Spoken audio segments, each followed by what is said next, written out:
Hey All India Radio Aizolani Sports Magazine.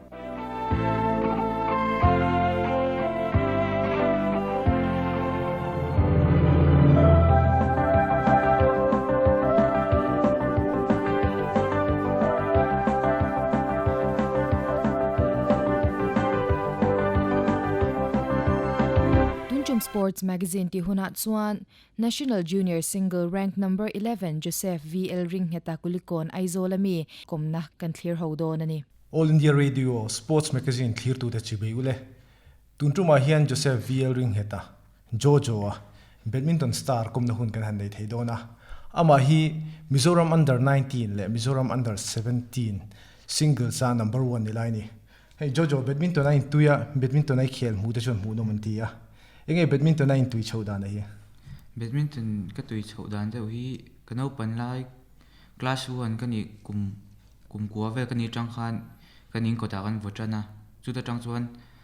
kan veng kulikonin indoor stadium kan nei thata wangin indoor a chuan kan khel ve chu ta changchuan badminton chu ka tui chauchan chuan badminton tui chawa ti entika change coaching mu malai in lu chau coaching mu mali kan veng a khan catch the miang hi oma wang catch the miang khan kalpui wang khan kan join ve khan badminton kan khel tir kan vok tir ve lo in chu ta changchuan coaching chu kan kal de ma catch the miang program han ti chuan sarkar kalpui ni anga ta chuan tu tenga in coach le Miss BSc le sarzo siama tu mi chuan a basic enge badminton en ching e basic pui mo na hi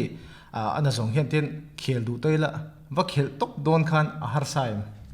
har sa ve basic khel da te big te hi oma kan coach te pani NIS coach ni wang hian an thiama atira ka coach te kha chumi da chuan tuna ka kalzel thengin ai olsam da ka khel theinan min gai de ti chuan I badminton na in tui chho tak taka thui jok in kal teng ti kha khoir in ti ka tange khami pol na han ti tai la kha teng hai ti ka tange in don chan do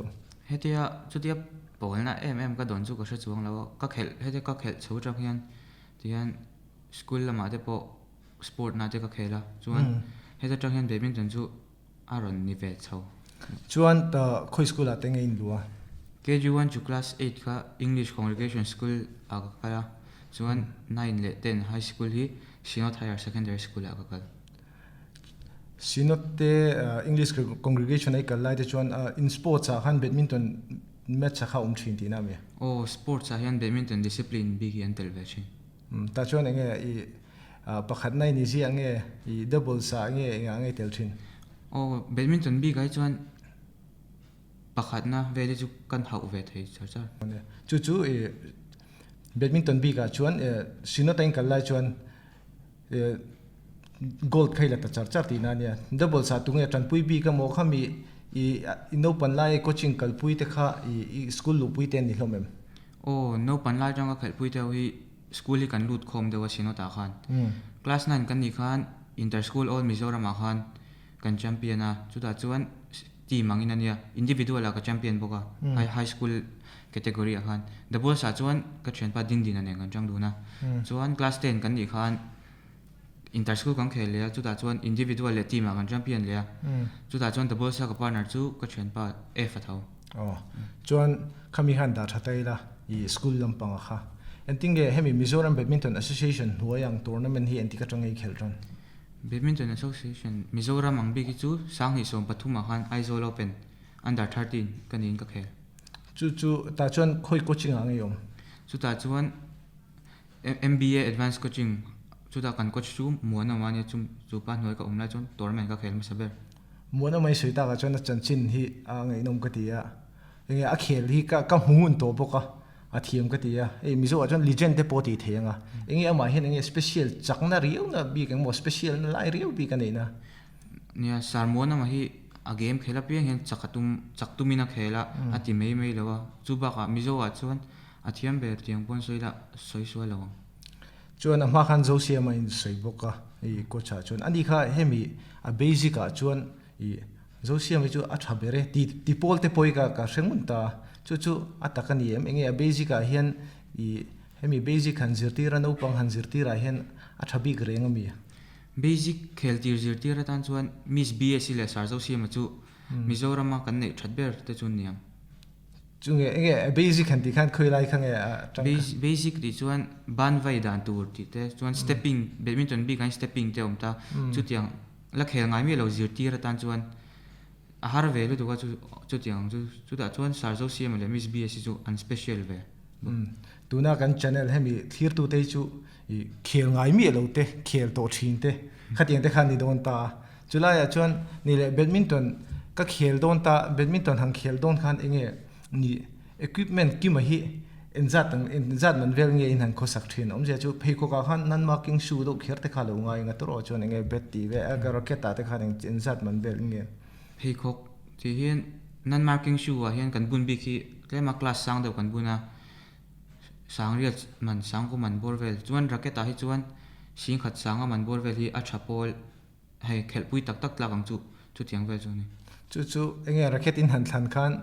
I linda na man nang tiang chi te mo kha tiang khan enga mo nang ma I chumi man chang nang chi te omem ve chin tuna ka racket man po hi olympic champion lai chen long racket man ang kamang chuan chen long chu linda ta chen in ngai sang jok ti nan mo ka role model ang chuan khamlam pakhan da thave bukila I Mizoram a hian Mizoram Badminton Association hi a khai pa han ti taila badminton a chuan India rama han ti le chuan Badminton Association of India ba yom le ta chumia chuan Mizoram atanga thleng sang bera chu tuna ka bula thu jo hi ni a chu bang chuan a theu neu lo hle ni ama hi under 17 le under 19 a te a rank hi a sang bera ni ya khami chanchin khami India rama rank ki nei theidan tura entinge inzia lu dana kha ama saber chuan Mizoram Badminton Association hian registration temin boy puya chumi nuwa chuan tournament khelin India ram state chang ate kan kal kola chu da chuan championship hi apui berania championship ni lo ranking tournament pa ngai te kan zu khela chu da chang chuan kan ranking alo in up vezel ranking tournament chu voin sang in khel to ranking tournament bi ki voi ni kan khela voi ni tournament ka voi nga ve lo ma se Mizoram atang khan kal ve kha har sa thina wangin voi ni kan khela voi ni han ti chuan anti kumatang nge in tran ranking khamit te khel tur khan ranking bi ki chu ni kum 2019 ha kan kala national ka kal kum ta ki chu ma saber chu sang ni sompali khan sang hi sompali chuan akar thador ta khami kha chu buy in registration lam ni lovin Mizoram IO kal sim Mizoram IO enge Mizoram IO it kal ma sakperin enge ril rom khami khan Mizoram IO ka kal ma sakber chuan special ka ti ve ya ke ma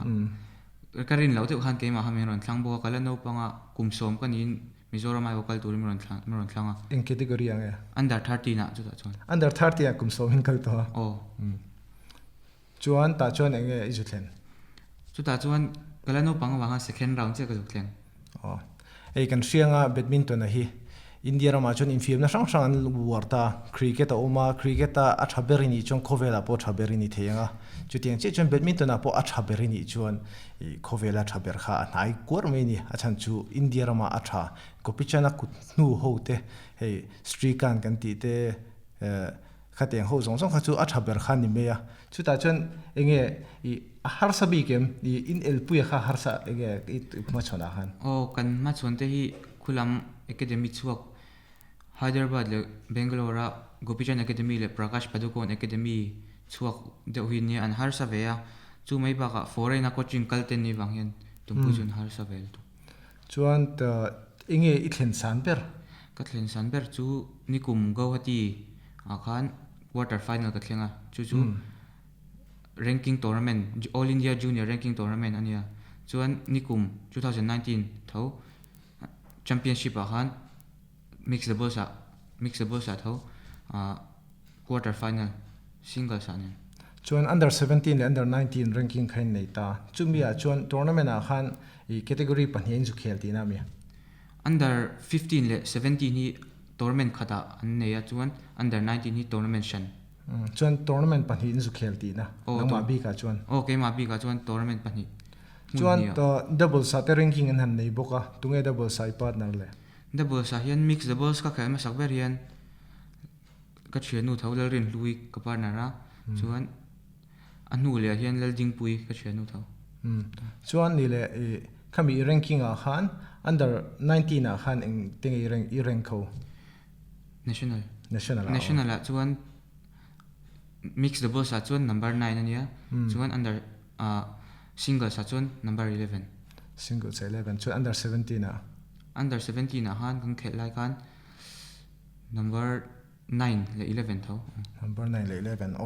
khating khania mizo zinga hian hemi ranking han nei pha ka ba ya ranking han nei pha ki har em ya chuta nei pha ka chu jojo hi ni chuan mizoram chunga han let le taila mizoram championship nu thung ber kha october tha khelani ya kan thonga tu na chuan covid wangin infiam na nei theini lowa khami tum khan october tha khan che tha em ma 17 te 19 a te I chak vek me ya I engho khatianga han chak vek kha har saim I under abigin under 17 a tu tenge opponent ta enge har sai ti do chak vek chu har sa ve khop me ya ni khata khan final khan khel rol vek awang han hei player sang sang ha ka tuma chu ta chuan van nei wang han pathian zara ka chak ve hlak se under 17 atang han soi tan taila under 17 singles a khan tunge final e machon under 17 singles chuan ramdin thara pa chuang ne kan final chuan ta under 17 a han double sek telem kha under 17 ata khen double som lawa 19 a khan singles a 19 singles a rot puya ne chuan ta double sa ka partner hi leldin tlong ania chuan final kan tum le chu ramdin thara pa chu le nelson lo than puya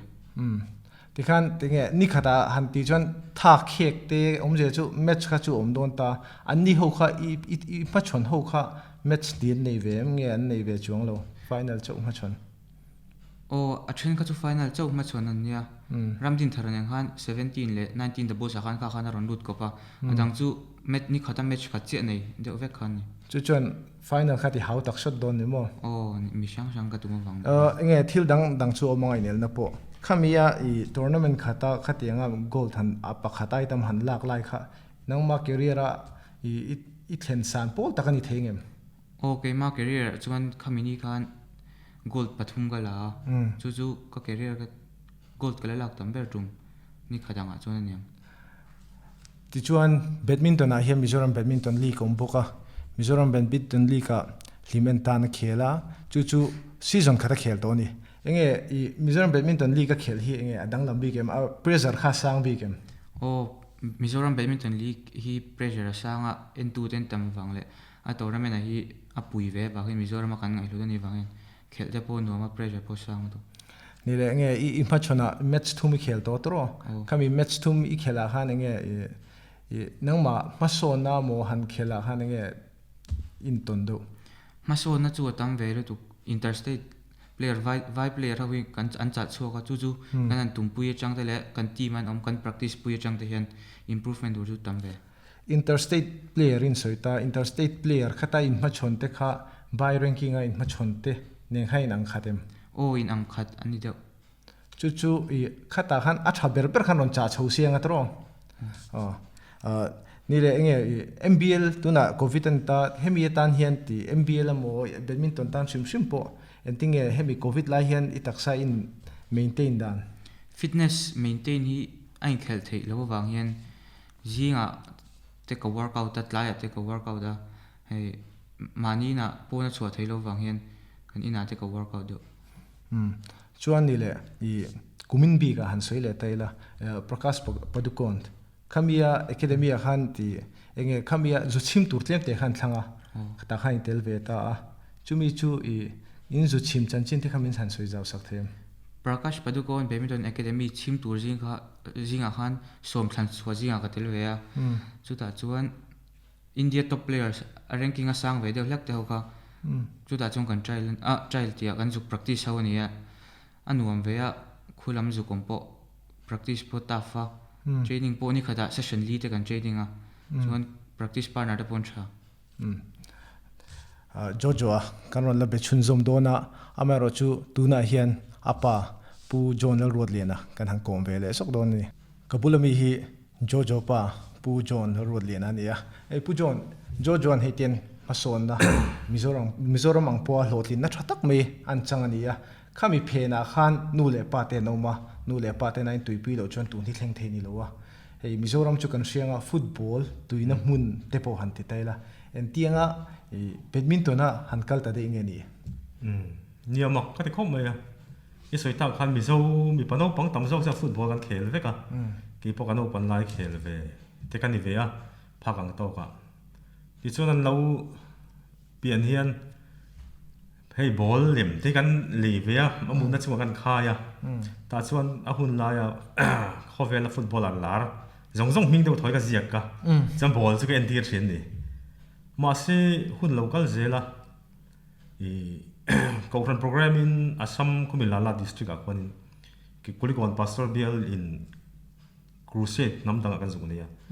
sumia chuanin makdeu moin fapapa football khel tir la tum kha badminton racket thika lei hong ringota ino pangman turi ti chuan ta tang chuanin badminton hi a khel chho ve a hi pathian kong min ruat sak akanga ya kenin ning ro man ta palo siam thin mai na pathian hian kan ta thatu zo ka rega ta chuan ti in min lo than sak nin ka ring khami truma badminton racket kan le ringot kha ka ngai to le len mak ka ti zo pe pon chuan badminton khan tui chhota nu le pa te tanga hriat chak tam takhi omani omje chu I badminton cho ni lowa in fiam na dang te poni ya Mizoram ai kalanga ya tournament ang khelanga ya school chol hi har sa thin ni khati ang hanan school aten har san nan tokem o to ve thowa amaru chu khovel sangkang to a school ate po I lekha zir ko ti education lo ti te an lo hria so ti role chuan he English congregation school ka thin an nia class 8 thleng an principal te school teacher ten I association ataka deal na ringot te chu an lo pom lova I association ina application ti baka nu le paten in rem ti pui na nge nang mani en kol ni in fan nia so wang chuan nang mani atang application kan be se ye kan pu te ti in min demand ve thina ta chang ki ni pon chu mi nen tang kop chun kan deal ve thina mar chu pathian zara local ve zo zo wangin zirtir tu te khate kan ma chon rek te po kha chol han dir reng ti te kha a reom ve thina nu le pat po kan in fui thar ve na sa thin ko mai khachu ta chuan ta nge an hang khel dong han nu le pa te hang kal khachuan an lo phal mai zel tina ni mo o association ne na tang kop de te khan khate ga han ti khan an phal rama maro chu zirna te enge the anga chun som zel tu ten achang chu an zirna te po an textbook te po keng se han ti chang te pon nei thrin to te kop chang fui thrin ni le an training na konga hian antinan school kal hunalo ma tran hunalo ma amaro chu in fiam na tam takhi jing let lai training te lo ni ya chu mi konga chon en tinge har sat na ten to kem eng ti kung nge nu le pa khan in han pui ve o a tlema no pan de la under 15 china kha chon har salu tuk lawa laya hian training an nei maya ami kets de mianga te ti chuan an ban hun po khadar le san fel ron bang maya ti chuan in choten en bol fel chuan le khazir te maya amaro tlema han len de nuwa khan I an lo bang tlai ve de ta coaching te pa lo du re ta tin Mizoram atun sing lo makan kal thelo tlang puya I coaching hi tlai an kal ta ti chuan zandar riat le chan ve te vel coaching an lo banga ha ne pan coaching chuan in an lo ha to sia an lo chaw bok nen ti chuan in le khan zir le tur chuan in I an ma ni po fui an nga ya nu le pa po kan tran nga ya the to chuwa tla na ngai ni tiang khan ta ta khan nu le pa rel ru tangin in hliam na lo tok se badminton khel chun zom thei lo se mo badminton ai be sang in voting ta lo ta se kha tam ta ni khata khan nge zirna kha eng ching ing ai poi mo amo badminton kha eng ching eng zat person nge badminton tan khan impact phal nia ngai tu a thui khop maya abikin ani phei chu kan pa pani chun nia chu wang chuan eng hinge alai nang ti in chu thei top in tong tran kan changa ta chuan zirna ringot hi lo tina poni chu lo te kan ti chu ti ro chuan I soi kan I fiam na in liam pal te pom the nia chu wang cha thei top in eng chen poni sila 50-50 hian kal potila zirna le I in fiam lampang hi I kan rama chuan in fiam na hlang ringot in eila zon thei si lawa chu ti ro chuan le kha zir ringot ta sila he ta thiam sang an ni lo chuan e zon na khopa ti lo kha thilom ve the ni box ya chu mo cha 50-50 te hian kan thei to kan na kal ve chuan kan thre ma se har sakho maya kan ti sualang ti ten ngai to na kan se nga ril ru bo ha thina ma se pathian ni ruai zela voi ni te chu kan da thleng ve ni badminton hi in fiam na how tak polan soi hi ni ve a chu ta chuan nge an no pang han sen so te han eng kola te an zin na tur te ponianga association in a thil zong tum thei lo te lo ma khatiang zong a han enge hemi badminton in fiam na shrim hi a sen so a hian enge i mu dan in film how tak mai hi nia hani sin pon ma tang te pon kan ngai thang an racket te po khovel hi kan mu pha ka vek to wangin world class vek hi manan lo du ve to a chuta chan racket man polo to wa phe kok man te to wa tin kok man to boka tin ke kor bul te kor te an voi khatin khela te po kor po pa hi pathum te alo ngaya chu a chon how tak khop maya ke ni I pathian zar kan chung ten min support tha chu mai ni lawin badminton lovers tak hin lo tama chung chuanin antalin awang te pathian zar te khanin I lo sponsor mo lo petu mo lo present tu mo ten lo oma tin an club khelna ten lo present ve tin mi thanem ngai tam tak te khan lo ti ve bloka ti chon chung koi the top kan chu a chang chon har sa via wa ke ni pon kan nei phak lo te le a kan chaw ro lo te lo thei lo wa mamo na wangan ti ve te ngai thina chunga chuanin thei to pin a har sa chungin kan nakal ve ram ani a har sa ko mai ole ma chuan hei in fiam na re chon chung te khel fa te khel han en lai tak hian a bo ro khi sang thina voi tam takian to do na final ang khel te amo national level ang khel te khatianga khan enge ril ruwa nom thin khoi la ya nge lo thut thin enge ril ruwa om thin ti lai kha trana du khop maya I tol chunga po ania chu ti thei vak badminton experience kan lo wangin eng malo fui ve wang ngai na ka khelawa an coach te kuta kain ka chu ti ro chuan in lama te kan fui ve ya pressure sanga ril lo tong try pui ani maya 2017 khanin national school games Nashik Maharashtra kan kazu zui ve ya chumi tum po chan tran na khop maya state dang tang local te kha nu le pa ten lo troi om thai em maya ti chuan pathian zara quarter final ka su thleng ve ya chumi tum te po chuan kan fui na sa khop maya I tum kan pe chu ka lo fui suala I mizo tong kan soi poka kota enge judge te kha ampa de kam nam dang ni poka mizo tong kan threat si lawa a out le a in ti vel kha soi chuan an threat wan sia mizo tong kan a chuak a lut te kan lo te out le out lo kha tum khat kha out nia lo kha out angin a chuak ka lo te lo chuak si lawa point khan loss pha ta ni po thian dum ko mai match asang to sia thei to kan po na kan lo thang ve ni I an tum pui te enge academy tha tak chuak kan lo ni sia sunga chan bo rok sang thin ko mai de thei top chu kan chuak ve enge thinlung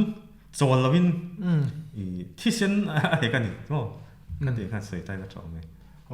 hei jojo pa kan hang koma jojo wa nei khop me ya in fiam mi tam takina an nei lo nu le pa troi om na tha tak me adong theya chumi kara chuan jojo chon troi om na tha eng ki ma thlop tu pa nu le pa te ne ya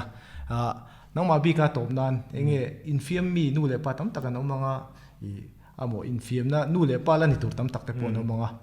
chuta chan enga mo han soi du riu chumi chu han hre ve se o han ti nang ma ton the ta tang min han thil ta che a chui ma chan tu na mi en na ka soi le lo la nikum a national government khel tum kan India number 15 ne nang khela chu a khel kha life kan phalawa mar su a live scoring kha phone na kan nei thia a link khamin pet suanin kan ha thona mun atang ka lo thira le lama ka kutin bible ka khoya chuan tong trai chungin ta khanin ama po hian chak khain ring longa ma se pathian zara Indian number 15 kat ne ve ni chu Mizoram level tang chon ne ngai nam lo re ta ma se a pathian tran pui na in chung chu lo ne ve ma se chu thei top live scoring po den thangam lo chu tong trai chungin ti se en deu chung bokin kan tong trai kan ena ka te kan ri ro ha thin khom mai chuan nu le pa te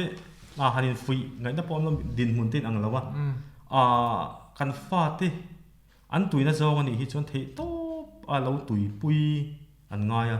so ti role ro chon no pangan ni ve tho wa bang hian an tan thaber tu le thalo tur khan tiar thiam lawa chu wa chon nu le pa ten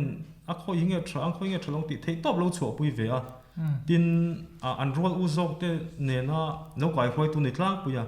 tin nu le pa te ai mai chang chon an thin lung te an lo ne zok thina I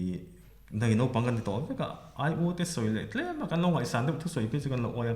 khanga te khan an rual u te le an ai u te atanga a chu thiang chu no fui ve te ya han tiang chi te po anga ya tin nu le pa te pan an tuina zong kha tui pui thiam anga ya tin zirna le kha zira tha a thui ta kan zir po tha ma se mi zong zong hi le kha thiam vek tur po kan ni chong lo chu ba kan talen ang lai hi in clear thiam pui in tui pui in ngai lut pui te po ngai kan ria e mi zo kan ni christian vek kan ni thei to pin tong try chung in e nun chu ris vek kan ni ma se pathian ko ten lan chu khatenga hun man kha thain ka ria ma khang kan han soi to a jojo a van nei kan han tinon lenga apa kum na hun thata kan ne a pu jonal road lena kan lo me to chuan jojo a top kharna kan kom non leang ole kai ka bulai jojo ron thu ve le ta ei jojo a top lam pa kan khar do to ni nga enge mizoram a hem voin sang i represent to a mizoram chunga hian voin sang i champion to le Mizoram state represents that he avoids one kakal to na song i voi som pani kakal to Mizoram state represent to ren chuan mizoram chunga voin sang i champion to Mizoram chung champion hi under 13 na changa under 19 chuan senior hi ka champion ve zo zo bangin voi som ni pakhat ve Mizoram a voi som ni pakhat tam to hle ni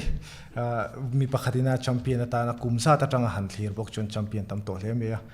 chuan han bel du he in fiam mi chon chi sang sang om ta hria du zonga hi achan chu tun mai fiam mi a chuan in khel dona tournament dona e te in sup ta ama ro chu tuna chu kum tluan in i nun dan bi khiom to ta ni hei in fiam na chuan an tinge i mut hun te choi hun te kha exercise lak lukus ta poimo lo ni to a chuta chu an tinge i hun man dan le tournament ka face do na hian jinglam session training session hi ka bel thina ke ma weekend hei jinglam physical training jing dar nga te ka thawa chuan dar sari vel thleng physical training chuan chhun lama school ka langa thina wang hian chuan tlai lama chuan ka training zom le ngal thin chuan an tinge zana mut hun te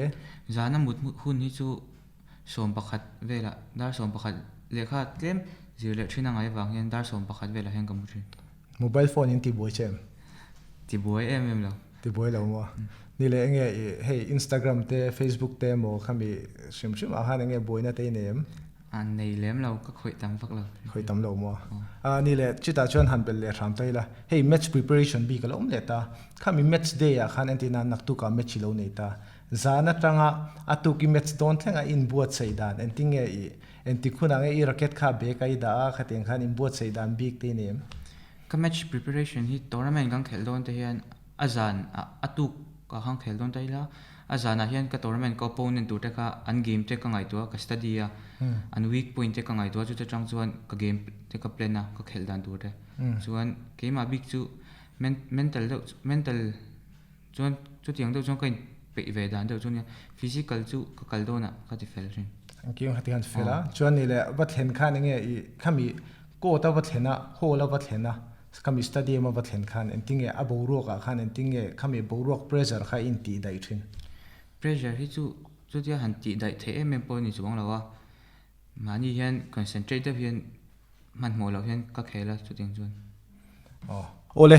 tun truma all india radio sports magazine a jojo kom da hun kan ne ya ama hi mizoram under 19 le mizoram under 17 number 1 ania mizoram badminton a chuan chu kumsom pasari mi le kan ya chu mi chung chuan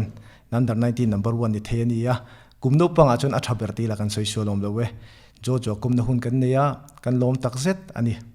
ke bo lo me kan thlir ho tak kha national junior single rank number 11 Joseph VL ring heta kulikon aizolami komna ani so jong chutun chum sports magazine ti huna kan thlir ho theita chuni leta all india radio aizol changa ti chwa ani